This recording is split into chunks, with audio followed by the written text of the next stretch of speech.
Hello students,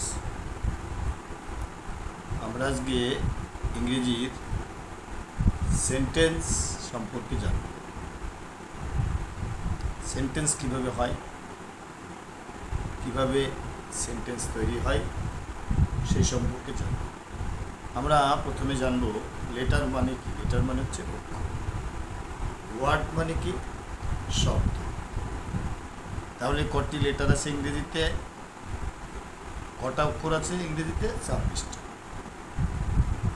26টি অক্ষরের মধ্যে 5টি হচ্ছে ভাওয়েল অর্থাৎ স্বরবর্ণ, আর 21টি হচ্ছে কনসোনেন্ট ব্যঞ্জন, আর 2টি আছে সেমি ভাওয়েল।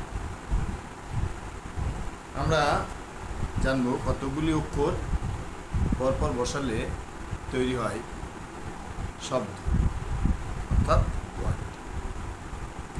একই রকমভাবে কতগুলি ওয়ার্ড পরপর বসে তৈরি হয় সেন্টেন্স অর্থাৎ বাক্য। তাহলে সেন্টেন্স কাকে বলে? কতগুলি শব্দ পরপর বসে মনের ভাব সম্পূর্ণরূপে প্রকাশ করলে, তাকে বলে সেন্টেন্স বা বাক্য। কতগুলি শব্দ পরপর বসবে যদি মনের ভাব সম্পূর্ণরূপে প্রকাশ না পায় অর্থাৎ অর্থ না থাকে, তাহলে তাকে সেন্টেন্স বলা যাবে না। যেমন আমি বিদ্যালয়ে যাই, আই গো টু স্কুল। যদি বলি আমি ভাত খাই, আই ইট রাইস, এগুলি হচ্ছে অর্থপূর্ণ অর্থাৎ অর্থপূর্ণ বাক্য সেন্টেন্স। আমরা এখানে দেখছি আমি বাড়ি যাই, I go to school. I একটি শব্দ, গো একটি শব্দ, টু একটি শব্দ, আর স্কুল একটি শব্দ। তাই আমি বাড়ি যাই বললে প্রত্যেকে বুঝতে পারবে যে এর কথাটার মানে বোঝাচ্ছে। কিন্তু আরও কিছু ক্ষেত্রে যদি শব্দ পরপর বসাবো কিন্তু বাক্য না হতে পারে, যদি মনের ভাব সম্পূর্ণরূপে প্রকাশ না পায়। একটা প্রশ্ন থেকে যায়, এই ধরনের অর্থ মনের ভাব সম্পূর্ণরূপে প্রকাশ হয় না। অর্থাৎ আমরা কি বুঝতে পারলাম যে সেন্টেন্স হতে গেলে মনের ভাব সম্পূর্ণরূপে প্রকাশ পায়। হ্যাঁ, এইবার আমাদের আরেকটা আলোচনার মূল বিষয় ক্ষেত্রে সেটা হলো এই যে সেন্টেন্স হতে গেলে কি দরকার? সাবজেক্ট, মেন যে পার্টগুলো দরকার। সাবজেক্ট অর্থাৎ কর্তা, অবজেক্ট হচ্ছে কর্ম, আর ভার্ব হচ্ছে ক্রিয়াপদ। মেন এই তিনটি বিষয় এসভিও, আমরা শর্টে বলে এসবি। এসে সাবজেক্ট, বিতে ভার্ব, আর ওতে অবজেক্ট। এখন আমাদের বিষয় সাবজেক্ট কি, বাংলায় বলি কর্তা। তাহলে সাবজেক্ট হচ্ছে একটি বাক্যে যে কাজ করি তাকে বলে সাবজেক্ট।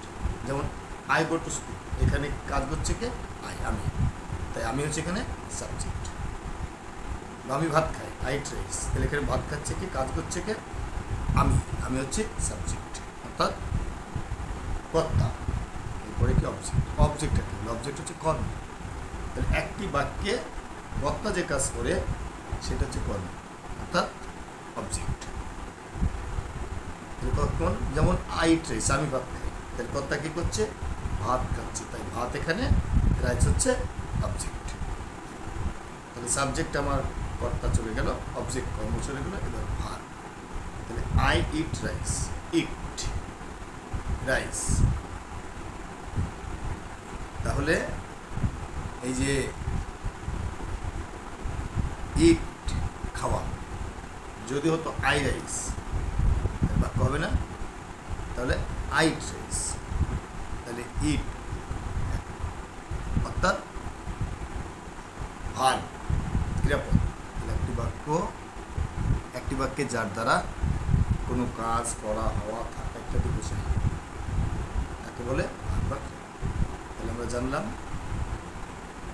লেটার মানে অক্ষর, ইংরেজিতে 26টি লেটার আছে। আর কি জানলাম? ওয়ার্ড মানে শব্দ। শব্দ কতগুলি লেটার পরপর যুক্ত হয়ে তৈরি হচ্ছে শব্দ। কতগুলি শব্দ পরপর বসে মনের ভাব সম্পূর্ণ প্রকাশ করলে তাকে বলে সেন্টেন্স বা বাক্য। আমরা জানলাম বাক্য হতে গেলে মূল পার্ট তিনটি বিশেষত দরকার, সেটা হচ্ছে সাবজেক্ট, ভার্ব, অবজেক্ট। শর্টে বলে S V, S A subject, ভিতে ভার্ব, ভিতে অবজেক্ট। আমরা জানলাম সাবজেক্ট বা কর্তা কাকে বলে, একটি বাক্যে যে কাজ করে তাকে কর্তা বা সাবজেক্ট বলে। যেমন আই ইট রাইস, এখানে আমি ভাত খাই, মানে আই হচ্ছে সাবজেক্ট, অবজেক্ট মানে কর্ম, অর্থাৎ কর্তা যে কাজ করে বাক্যে সেটা হচ্ছে কর্ম। যেমন আই ইট রাইস, তাহলে আমি কর্তা কী করছি, ভাত খাচ্ছি, তাহলে ভাত হচ্ছে এখানে, রাইস হচ্ছে অবজেক্ট, আর ভার্ব কোনটা, ইট।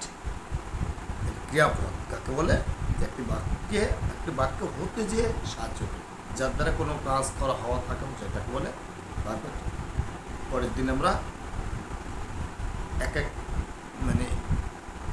এর পরবর্তী ক্লাসে আমরা সেন্টেন্স সম্পর্কে ফাংশন অনুযায়ী সেন্টেন্স কত প্রকার সেই সম্পর্কে জানব। আজ এখানে শেষ।